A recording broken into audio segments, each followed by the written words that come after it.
Hi, I'm Jesse Hirsh, and welcome to another episode of MetaViews. Recorded live in front of an automated audience with some goats, too, who are running to their seats as we speak. And today, I'm going to speak with my good friend, new friend, Rodolfo, about the poultry industry, amongst other topics. I mean, this is where you should know, Rodolfo. Those titles I start with are usually aspirational. They're not necessarily what we will talk about. They're what we might talk about. But I like to structure every MetaViews with kind of themes or pillars that we can wrap our conversation around. In this case, we've got poultry, culture, and Latin America. And I'm not sure, Rodolfo. I suspect you've watched a MetaViews episode previously when you were Yes, I do. researching me when I appeared before the poultry school. But we start every MetaViews episode with the news, partly because we have our own newsletter. And today we were actually talking about how Canada's kind of getting beat up lately by our old friend, the United States, which is where you're currently joining us. I believe you're in El Paso, if I'm not mistaken. So this is where we always throw to our guest, Rodolfo, and we say, is there any news that you're paying attention to? Could be industry news, could be personal news, could be world news. It's quite a range of really falling under the question of what should our audience be paying attention to? What are you paying attention to? So it gives us a kind of insight into your character. Well, first of all, Jesse, thank you very much for the opportunity. And I really like the way that you think, and I really like the way that you drive these conversations. And I'm laughing because when I start contact you and I ask you for an introduction meeting, I say, hey, yes, maybe I will explain to you what is poultry school about and maybe about me. And then you answer me, Rodolfo, I have Google. I can Google. So I can know about you more than you think. I don't need like half hour you telling me because I have Google. So that really opens my mind, and that's really opened a very nice connection with you even before I met you. When we did our podcast or our webinar 2 weeks ago with Poultry School. But going to your question, what news are in El Paso right now? Obviously, we're a border city here, and the migrant things, the migration with this new government, I don't want to say it's good or bad, but it's capturing a lot of attention. And then the other news that also are related for the poultry industry are the tariffs that the USA is going to input. Well, is saying I'm going to do it. I don't know if that's going to happen or not. Canada and Mexico, that I think is going to be a big challenge in the production for a production of meats and eggs. And another thing that is capturing my attention these days is that the eggs is a high commodity right now in the USA. They are very expensive. It's lack of eggs. So it's different perspective. And that just bring me that every day is bring different, let's say, ideas. So what happens yesterday can change really fast, and we need to be prepared what is next and how to get this initiative going on and how to keep in the right direction, Jesse. So those are for migrants, tariffs, and now eating eggs is a luxury in the US. That's scary. And we'll come back to that, as well as your point about preparing for the future. But to ask you one quick follow-up, to what extent is the El Paso local economy dependent upon cross-border traffic? And I mean both way. I mean Americans going into Mexico and Mexicans coming into America, and the politicization of the border, or just the increased scrutiny on the border, can that have a negative effect on the local economy in terms of, certainly here in Canada, most of our economy is tied, in Toronto, it's Buffalo. Where I live, it's Plattsburgh, New York. Like there's a lot of cross-border traffic. So does this put the local economy in jeopardy because it kind of depends upon people going back and forth? Yes, agree. And the thing is that if you have been here in El Paso, is a particular city, I'm going to say that because it's a USA city, but it's a neighbor city with Juarez, Ciudad Juarez. And I need to point something. The culture of Juarez is not Mexico. It's Juarez culture. The people that lives in Juarez, they live crossing the border, very normal, and doing some type of activities that doesn't happen in any other city in the U.S. Another thing that is peculiar in El Paso is that we have a very, one of the largest army bases for Bliss. So it's a lot of military people here training, okay? So, and how this is going to affect my son lives in Guatemala, and he works for a Guatemala company that they have a fried chicken chain in the USA. And he says that since this government take place, their sales has lowered down because their customers are the migrants. Yeah. Right. Yeah. And then workers also, they have lack of workers that maybe their status is not clear. Maybe their status is in a gray area. So they are afraid to go outside. So I think that manpower and some economy is going to be hit, but this new situation, and we need to be open, Jesse, is that there are some jobs that migrants are willing to do that the local people are never going to do it. Going to the fields, spending so many hours outside, like you're in winter or in hot summer.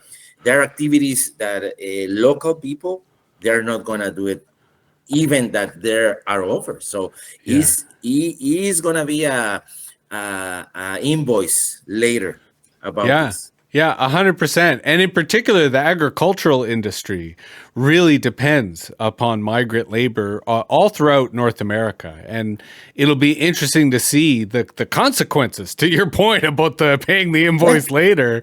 It could be severe. But that does bring us to our second segment of every MetaViews, which is WTF, or what's the future? And, this is where we are a kind of future-centric podcast. We like to anticipate what's coming next.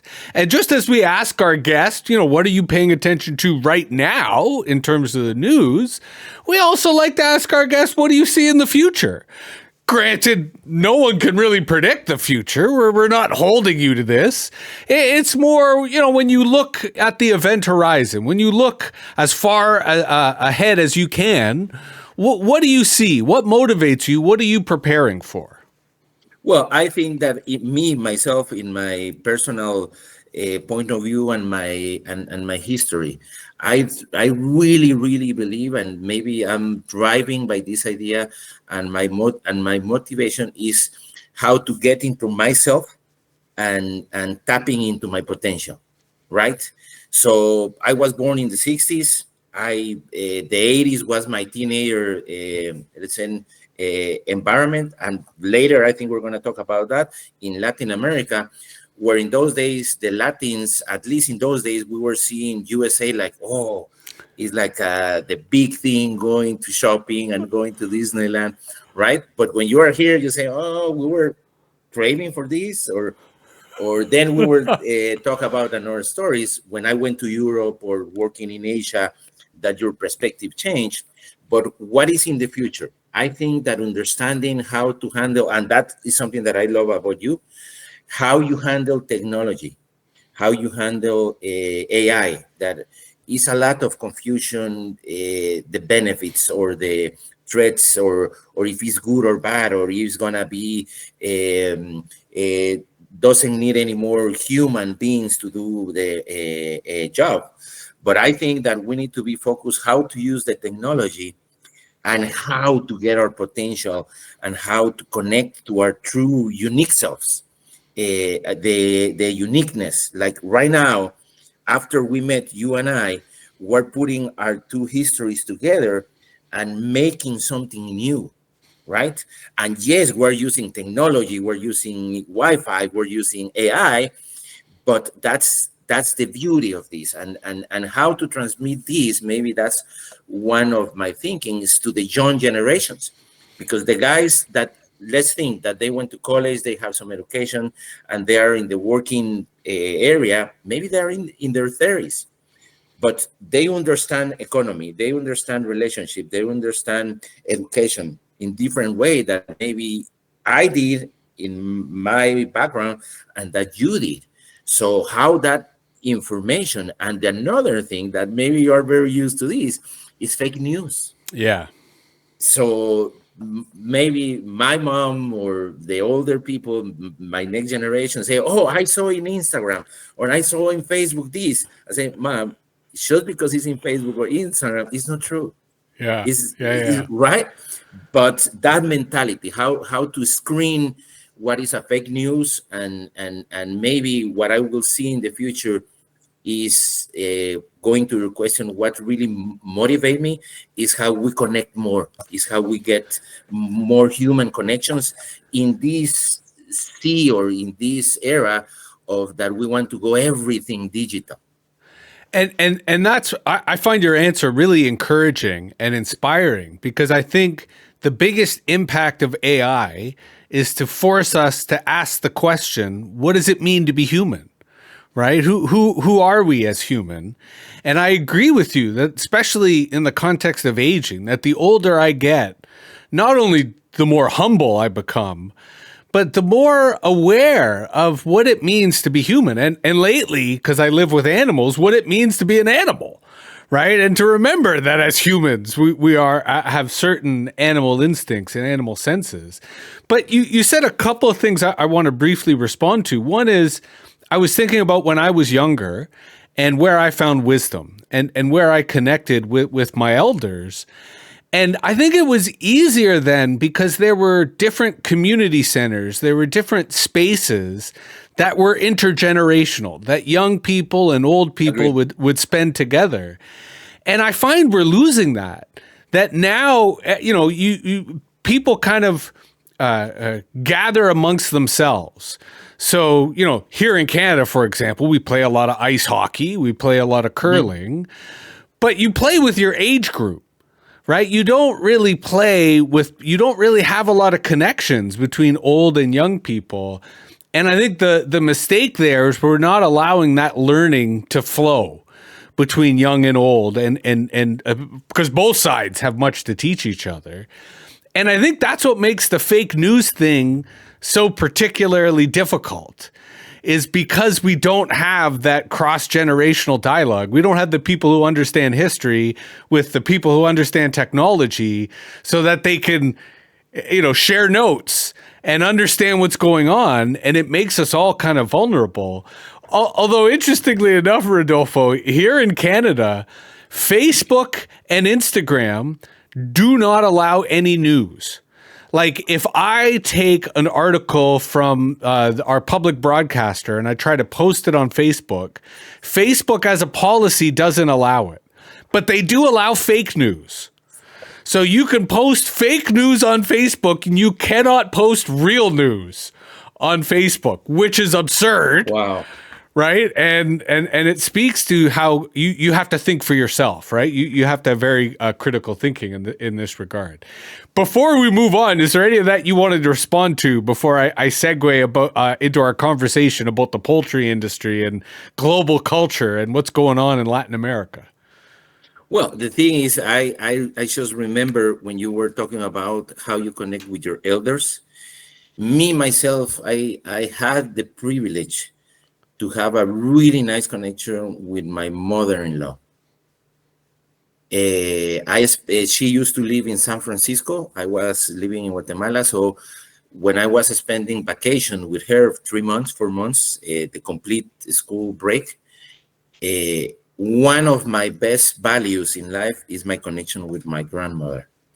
And that's something that I encourage to my kids. Have a relationship with obviously your dad as much as we can, but with the grandfathers is something special. Yeah. Yeah, yeah. Is a different love. It's a different collection, a connection. Is something that get this. I really believe in that. The history of your elders is in your body. Yeah. Yeah, it's something that carries from generation to generation. So having the opportunity to have personal connection with your elder alive is very unique. Yeah, yeah, and important, and something that people should prioritize and invest in. So let us, without any further delay, segue into our feature conversation. That was our turkey Prez coming into one of her roosts. So let's start with the poultry industry, only because it's partly how we met. Yes. How did you first get involved, either in poultry in particular or just in farming in general? Hungry, hunger. I was needed to feed three kids. No, the thing is, yeah, I'm from Guatemala and I have an agriculture degree. And long story short, I started working in a sugarcane company in Guatemala. Sugarcane is very popular in Guatemala, but this family-owned company, they used to have also a pork farm, and that's how I get involved in the animal. So I get very actively involved, not just in the company, but in the association. So long story short, I became part of the national board committee of pork of Guatemala, and then I became the general manager of this association. So that provide me a lot of exposure to government, to taxes, to health campaigns, a lot of things from the associative perspective. And then one company that I met in one show, they were needed to have one sales guy for Latin America for poultry equipment. So in those days, I was needed to raise a family. I didn't know anything about chickens, but in those days, what I had was passion and willingness. And then we're gonna come back to culture, because Latin people, we have different chip and we can do a lot of things. I don't know if I don't want to say it's good or bad, but it is what it is, right? I really appreciate people that really focus in one subject and they become expert. And then you say, you can do this. No, I'm not doing that because I'm expert on this. And that's a really value. But Mm-hmm. maybe Latins, we can do a lot of things. We want to juggle so many things at the same time. So the thing is that that's how I get involved in the poultry industry when this company hired me in 2006 to go after a market of products, of equipments for the poultry industry in Latin America. So I And start knowing the big companies and going to shows and knowing the dynamics of the industry. and give me a sense of like the size of the farms and the size of the farming operations that you'd be dealing with, because I'm assuming there'd be quite a bit of diversity in terms of both really large farms and potentially really small farms. You know, as someone who is engaged in the sales side of equipment, you know, who would you be dealing with? Who would you be kind of talking to and meeting? Well, the thing is, that's a really good question, and that maybe goes to another question of our culture. Because, for example, Tyson in Mexico, Tyson is already gone in Mexico. Maybe they were looking to produce 1 million chickens weekly, right? So that was a very nice size. But you go to Brazil, you have another monsters, man. Maybe they can double and triple that size. But then you have different layers in different countries. Maybe there are people that they just have 10 houses, 100 houses. So that's the unique thing of Latin America, that you can find very strong companies like Cargill, Tyson. I don't know if we can say names here in this podcast. Sorry about that. I didn't No, ask you can say first. whatever you want. Go ahead. It's Okay, okay. okay. So the big players or integrators, and then we have middle and small ones. So I have the blessing and the capability that I was able to handle the big companies and also the very, very low profile companies. Hmm. So that's the diversity in Latin America and in Mexico, let's say. In the USA and Canada is different. because they are more integrators, big Well, ones. and the other thing, certainly here in Canada and the United States, is the cost. The cost to enter the agricultural market is very high. And that's why a lot of it is multi-generational. It's people who inherited it from their parents or their grandparents. Is that also the case in Latin America? Or is poultry something that, certainly for a small farmer is something, or even pigs, is that something that they can start small and start to grow? And is there that kind of smaller element compared to the more large industrial operations that you see in North America? What I can see right now in maybe a standard in Latin America, that the big companies are family owned or has so many years in the market. And what I have been noticed is that the new players, they want to go like cage free. They want to go more clean productions because they are recognizing that there is a niche, there is a new market going away from the big companies. And we need to say that, we need to say this also, that also the big companies, they protect themselves. They are seeing who is coming, and maybe they have some ties with government taxes so that they protect their business. So in the bigger table, they know who is sitting in that table, and they don't allow so many people in the top table. So everybody can play down and do some things, but I think that is political, economic, and so another energy. Sometimes, yes, this is what I think is, for example, the industry is like New York City. Okay, you go to Manhattan, Times Square, you see all the lights and everything is nice, and all the poultry industry is nice. But the really driving elements of the industry, they're in the subway. In the subway, there are no laws. They can beat you. They can rob you. They can stab you. So the really, really poultry industry, the dynamics, they're in the subway. Everybody see, oh, very nice ads, nice shows. You go to very nice shows, but the really, really what is going on is a lot of dynamics in the subway. Yeah. Which, to your point, when I do have the privilege of being in New York, you have to take the subway because that's when you see the real city. That's when you sort of see the real character and the real life. So let's transition this to your international experience, because you sort of described your start in the industry and the opportunity you had to serve both the high end in terms of the large operations, but also experience the diversity of the smaller ones. But yes, of course, you've been able to work really all over the world. So let's start with the question of how did that happen? Like, at what point did you get the opportunity, or did you get the conscious choice of saying, I'd like to experience different cultures and I'd like to see how different people handle, the same agricultural practices, assuming they're the same, because maybe they're not. Well, the thing is that I sometimes I have been asking that question to myself, how I got the privilege and the opportunity to have been in so many places and farms, like you say, all over the world. And I believe also in my spiritual and when I make this analysis, is that maybe each person has their own chip, what happens in their life. We're responsible what happens to us. What we call coincidences, maybe they are not. There is some spontaneous, let's say, management of what we'll do in the future in our lives. So that's another discussion. But the thing is, when I was in Guatemala working with this company that I was handling the market for chickens and for poultry, they say, oh, we have an opening and there is a big customer in Mexico. We want you to take very close service to those. So I went to live to Mexico.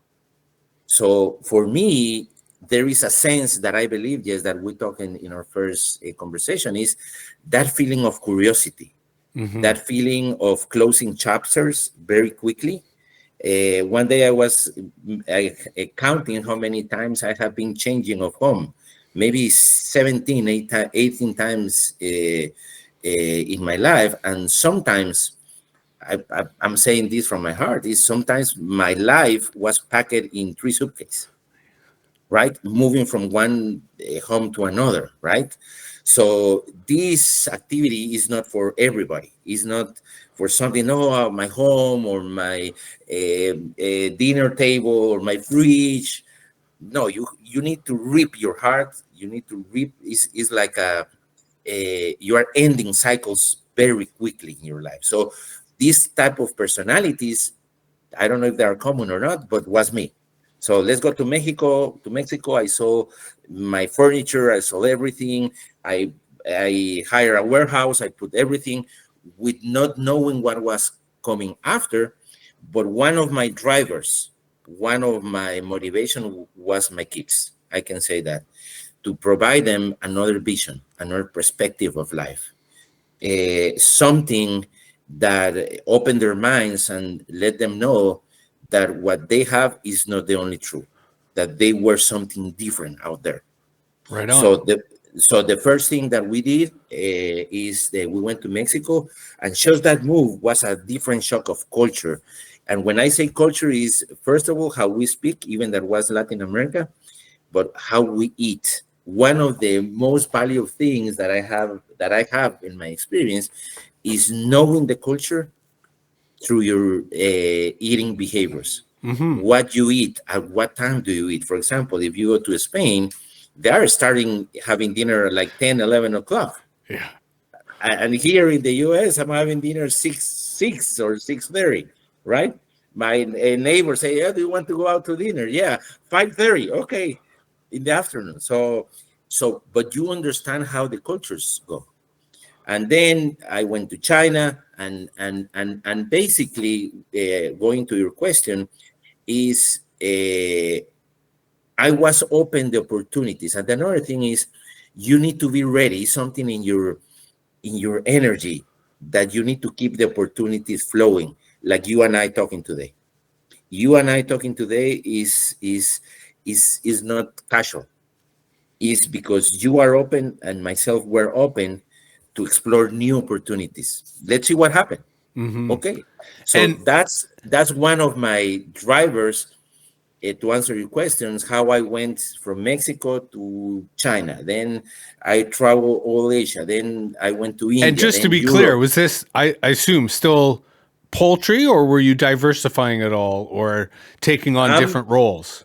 I'm maybe 70-80% my activity commercial is in poultry, and then a little bit in swine also. I do some, but mainly my expertise and my activity goes, maybe I will say 70% poultry, interacting with different areas right now.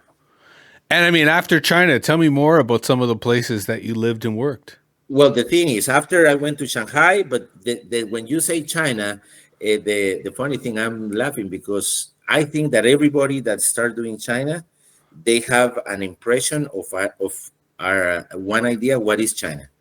But when you go there, and especially Shanghai, is completely different energy. Well, and again, you have to remember, as a Canadian, America has always been foreign to us. But at the Mhm. same time, I've spent enough time exploring America to know that every state is different. Every city is different. Every Exactly. county is different. And I would assume the same would be true of a country as old, as diverse, and as cultured as China. That the differences between urban and rural, between different states, between different regions would be tremendous. So, Is yes. tremendous. And then in your question, you say Latin America. I don't want to go deep about this because this is a sensitive issue. It's about religion, because Latin were very, let's say Christians, Yeah. Catholic or a Protestant, right? But Latin maybe right now is opening more. Maybe in the last 10 years, they have been more diversity. That people is more open to different, let's say, protocols or cultures. But in my time, 10 years ago, the religion thing was still very tight. So when you were thinking different, people was staring at you and say, what you're doing, you need to follow these rules, right? and I'm saying this because when I arrived to China, I find out that 1.7 billion people, they were not thinking or believing in my highest energy like me. I saying, what is going on here? But the people were nice. I was making a lot of connections. So I say, wow, this is an eye opening that what we think is the only true in the other side of the world is different. And then you asking me when what other places I went. So also they assigned me to go to India, and India is another completely different animal. Water is not clean. They have a lot of homework in society. Let's say change of food. For example, in India, is still a lot they call the wet market for the chickens. Yeah. They sell the chicken alive in the market and they kill it in front of you, and that's the reality there. Now, So in the case of both China and India, are you sort of representing or serving a large geography or just a particular region within these countries? no, I was traveling because the companies that I used to work with, I was traveling all over India and all over China. But then my duty was a commercial thing, obviously representing a company and providing solutions, equipment solutions. But that gave me the opportunity I still have very good friends in India. I still every Christmas or my birthday they chat me, say, hey Rodolfo, and that's really the value that I have from those experiences, right? So, but the thing is, after that, just to answer your question again, after that they assigned me to go to what they call EME, Europe, Africa, and Middle East. So I was taking care of the dealership in all these places, Africa, Middle East. So I was traveling to Russia, Turkey, Israel, Zambia, and very quickly, one weekend was in one place, the other weekend was in another place, and the European community. My shock, really, I was based in Hungary. That was in 2016. So my colleagues, their fathers and their grandfathers, they experienced the war in Europe. And you can feel in those countries still the sadness. For example, if you go to Berlin, Germany, Berlin, all the museums are related to the war. All the tourist places. Oh, here was the wall. Here is Checkpoint Charlie. Here is the Nazis. Blah, blah. So everything is related to the war. Something that we in this part of the world we never experienced that. So that opening for culture is completely different. And I mean, were you building a kind of, we're called meta views here. Were you building a kind of meta culture? Because you're seeing all these different worlds. And in particular, I think in seeing farmers and in meeting people who work in agriculture, you're really getting, where people who live in the cities, there might be a lot of similarity between someone in Shanghai and someone in London and someone in New York, right? Because they're wearing similar clothes and they're doing similar jobs. To what extent is agriculture culturally different? And to where I was starting to formulate my question, were you starting to pick up a kind of metaculture or a Rodolfo's view of culture in general in terms of commonalities that transcend kind of individual locales or individual identities? Well, the thing is, that's a really good question. Yes, is the thing is my meta view. And I'm gonna use the word that you use when you open this conversation is we are humans. Doesn't mind if you are from China, from India, Zambia, Canadian, Guatemala. At the very bottom of our essence, we are humans. And when you think in being human, there are like common laws: respect, being seen, right? So I think that those words, or the famous, I would say famous, but the thing is, the misunderstood word that I think is love, for example. When I say love, you immediately have an image or a perception according to your personal story. All since you were born and all your experience, you have a concept of what is love. But when I say love, I can say collaboration, support, help you, being seen, or just having a conversation. If you go to a restaurant to people and you put your phone away, what the another people feels doesn't matter if he's from Turkey, from Israel, from China. So I understood that maybe you have different eating behaviors, you have different cultures, different holidays, but there are basic things that everybody feels, that connection. Or we Latins, if I think it's going to happen soon. If I met you person, I'm going to give you a hug, I'm going to say hello, buddy. But maybe Americans are more just like this, or some people they just go into a room and say hello, or just say just nod. But us, we go everybody and shake hands. So show another type of connections that maybe is something that we don't put attention much of that. So Although you said earlier, how food is a big motivator, and I think eating with people is also an important element of sharing culture. exactly. But you said something else that I want you to elaborate on, because the notion of being seen as an important aspect of being human, and not just being human, but belonging with other humans and being part Exactly. of community. I'm not sure that North Americans understand that. And I say this on the one hand that North Americans clearly do everything they can to be seen. I mean, in some cases, they can be the biggest roosters in the entire flock. They are so desperate to be seen. But I almost feel that the mistake we make in North America is we don't value how important it is for people to be seen. Like, on the one hand, everyone's trying to be seen and they're doing everything they can, whether on Instagram or in real life, to get attention. But I almost feel that we don't acknowledge the need, and we're not generous with how we give people attention and allow people to be seen. And I think that is unique amongst North Americans compared to other cultures around the world. Because I think other cultures around the world are far more likely to value their elders, are far more likely to recognize that there's a role for community as an entity, versus North America has this very individualist kind of, everyone for themselves. And as a result, I'm not sure that we do, because when you said it, it was very self-evident to me, but then it also felt a little otherworldly. Like, I don't hear that enough. I need more people to say, yes, we all deserve to be seen. We all deserve to be heard.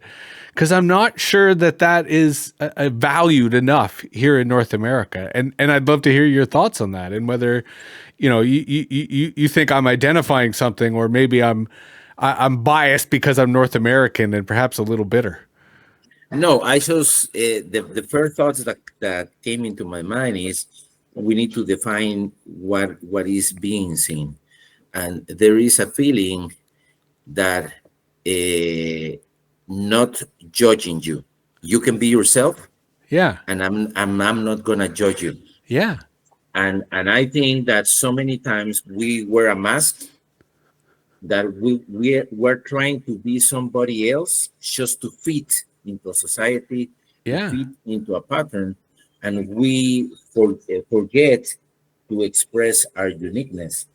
And when you have a relationship, let's put it in the industry or personal, when you can express yourself really with the relief and say, oh, they're not going to judge me or point me if I'm good or wrong. I think that that's the value of being seen. Yeah.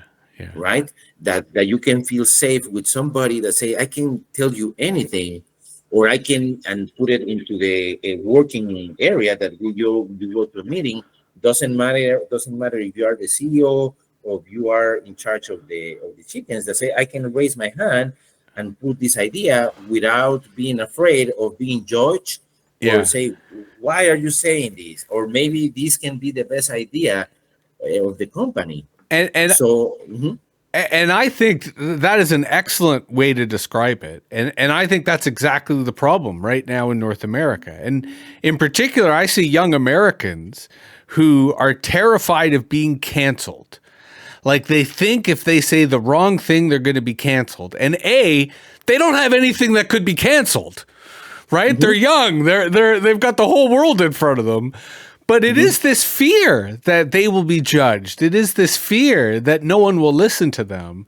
So it's heartening for me to hear you describe that. And I think that allows us to kind of segue. The reason I put Latin America up as one of the themes is whenever I speak to someone who lives elsewhere, not in Canada, I always want them to tell me more about what's happening locally. But in particular, I think what you've been describing is a culture and a cultural shift that used to be very religious, that used to be very conservative, but is now starting to change, is now starting to evolve. Am I reading that correctly? And Yeah. you know, give us a sense of sort of where you see contemporary Latin America, especially given how America under Trump is starting to change and starting to change its relationship with the world. I'm curious how you see Latin America responding or adapting or doing its own thing. Well, the thing is that with this new government, that because I'm living in the USA right now, I need to say this that we have right now. Yes, at the end of the day, it's going to be ending in 4 years, I hope right? so. No, I make no assumptions. it's going to be changing. So the thing is, my thinking is, we need to be responsible of our outcomes and our future, right? And it's something that maybe Latin Americans already are doing, that owning their future, owning what is different. For example, when a lot of industry, Mexican industry, for example, that I think is the big news right now of the commerce relationship, is okay, if we don't have the market of the USA, we're going to be looking in Europe. We're going to be looking in Asia, putting away that mentality that the only market is the USA. For us here, maybe, for example, all the avocados that come to the US, mostly the majority are coming to Mexico. They are expensive, by the way. One avocado maybe is $3 or 250, something like that. A good avocado, maybe in 1 month is gonna be 350, $4. Some people will pay it. Some people will never know if they pay extra, but some people, they will say, no, I'm not gonna eat avocados, or I'm gonna lower my supermarket budget, whatever. But the thing is more, what I think is that the Latins, in some cases, they have faster mind to adapt, to change the game, to have another, let's say, outcome, and invent something different. So that's some of the capabilities that I think that this new generation, because what is going on right now, yes, this is my feeling, is me, myself, let's say I'm 57, but this mix with the new generation, my kids, they are in the 30, 35, they are in the marketplace, but it's completely different generation. It's a big change in this era that never happened before, because we were steady, the white collars, going to an office, the tradition, you go in the morning to an office, you come back home. Maybe we need to talk another discussion about the woman role right now, not just in the industry, globally. The female energy and the female, let's say, dynamics in the industry has changed dramatically in the last year. So that's another, to say, game changer, that we can talk hours about that. But talking about that, for example, me, myself, in poultry school, I have been offered and encouraged the doctors and the scientists to speak their knowledge, their work. They have something to share, right? For example, in poultry school, I have the chance to work with very high end academics in the USA universities, and one of the top guys that I will not share his name, he said, "Hey, Rodolfo, one of the most beautiful things that happened with me when I go to Latin America is learning from the people what they are doing, implementing things in the farm. Oh, they teach us to do this, but now we find another way to do it. But nobody shared that. Maybe channels or proposals that you have and I have is we need to spread that news because there are so many ideas, so many game changer things that can make an impact, but the people doesn't believe in themselves that this can be done. Why? Because maybe the fear of being judged, maybe the fear of not saying, oh, this is going to be a stupid idea or not. No, I will keep it for me. But maybe it's the winner idea. Well, and to your point, I learned so much from other farmers around the world who are just sharing their ideas, who are sharing their innovation, who are sharing their inventions. And they're doing it partly because they want to be seen, partly because they want to make connections. And it's kind of similar to your own story, that they enjoy meeting people, they enjoy connecting with people, they enjoy sharing their passion. I mean, to that point, when I asked you earlier in the episode about the future, you answered the question, I think, quite appropriately, in that you were describing our collective future and your own hopes within it. But you just inspired a kind of closing question of what's your future? Like, you are clearly someone who enjoys learning, who enjoys sharing, who enjoys meeting people. While we are all aging, right, and we all kind of slow down as we age, you don't seem to be slowing down. Like you seem to still have, as the French would say, a joie de vivre. Where do you see your future? I mean, it seems like you, as long as you're learning, as long as you're sharing and doing, you're happy. So, what's your, I'll give you an either or. Either what's your prescription for happiness, or more specifically, how do you see yourself aging? How do you see yourself carrying yourself in the next 20, 30, hey, maybe 40 years? Well, the thing is, you make so many questions in one question. Okay, what is the formula of happiness, or what you see this energy that I think is part of what you're saying, and even that I'm 57. That's one part of the culture thing. In my culture, being 57 seems like you are done, that you are older enough, right? That you need to be retiring soon.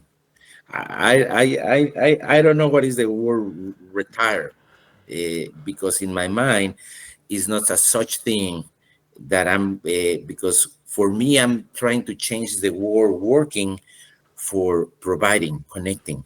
And that's going to be forever, right? Even though when I pass away, I have the belief that it's just going to be a transition. But the thing is, how I see myself in the future. I know that I have been doing my living in the poultry industry for the past 25 years, knowing people all around the world. I can say that my more highest value is knowing people. I was talking to Claudia, my wife, for example, just measuring buckets. The new connections that I have in the last month, including you, they're amazing.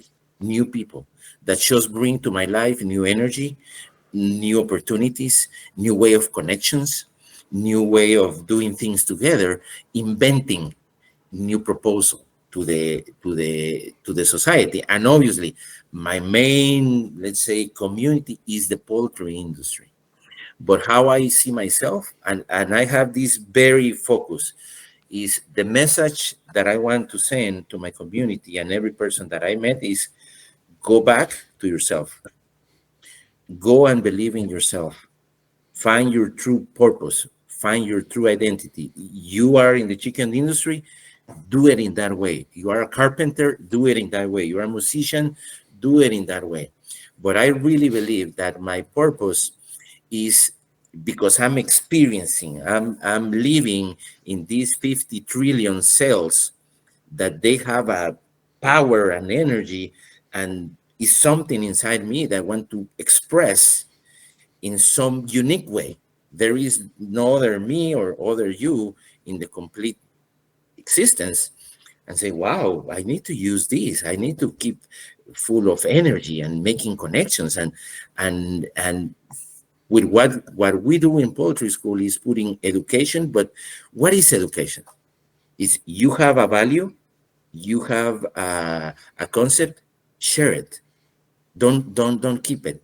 It's in medicine, it's in vaccines, it's in ventilation, it's in feeding, whatever subject you are expert, right? What I really love what I do in my webinars, educational webinars, maybe is the 10-15 minutes out of camera that I connect with the people. Hey, how are you? What you doing? And we laugh a little bit. That connection is really what really is my purpose, right? So to answer your question, for me, happiness is putting attention to the most important relationship, that is yourself, and is inside you, is finding that uniqueness, doesn't caring about what the neighbor is going to say about you, is something that you cannot describe. I just put the word love before that. Experiencing love, for me to be genuine and profound, you cannot explain it in words. If you can explain love in words, you are not experiencing something spectacular, right? So that's maybe the channel that I have in my career. Okay, the poultry industry, knowledge, but at the end of the day, knowledge is sharing your value, sharing your identity with an open community.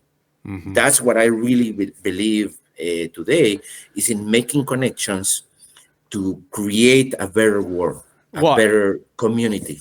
and I've heard a great saying, which is that knowledge increases in value the more that it is shared, that it is inherently designed to be shared. Now, we end every MetaView segment with what we call our shout outs. And our shout outs really is just an acknowledgement that we exist in community. We learn from others. Now, here, Rodolfo, I'm asking you for one shout out. I've had guests in the past who I asked them to do a shout out, and they then went on for 15 minutes naming every single person they've ever read or met in their entire life. In your case, that would be another hour. So is there one person, living or dead, real or fictional, who you think our audience should know more about? Well, the thing is, there are persons that really I need to shout out. But if I want to share somebody that people can reach, somebody that is really make a difference in me, is a guy called Mark Gaffney.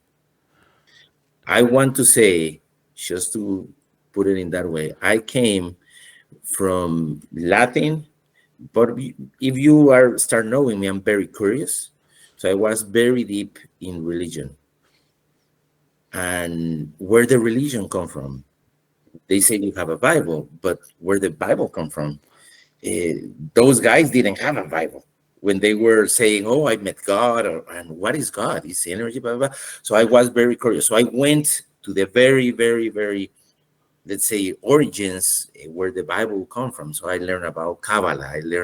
Tried to study Jewish traditions. So I curious, and then I found this guy called Mark Gaffney, that he make a link between all this energy, what we call love. Right on. And then when you make that connections, and you take away all the fake news that your society put in your head about love and how we connect, wow, what's a game. It's like they provide me a new glasses, so I see life different. I see life different. And then that energy that live in us, that provides us energy and creation, going inside you, is inside you. It's not outside. Yes. It's inside you. You start breathing differently. Yes. You start start living seeing- differently. And, Rodolfo, I have to thank you very much. And you started this conversation by pointing out that when you reached out, you're like, hey, can we have a conversation? And I said, no, I'll ask Google. Because when I have a conversation with people, I want it to be like this. I want it to be free-flowing. I wanted to talk about love. I wanted to talk about culture, about work, about ideas, about innovation. This is what life is about. This is what being human is about. So thank you, Rodolfo. I am very grateful. This has been another episode of MetaViews, a fantastic episode, if I don't mind saying. MetaViews is available on all the socials, on all the podcasting platforms. Maybe you're watching this right now on YouTube, in which case you should hit that thumbs up and subscribe. But we'll be back soon. Probably not with as good an episode as we had today. But you never know. Crazy things happen. But thanks again, and we'll see everybody soon.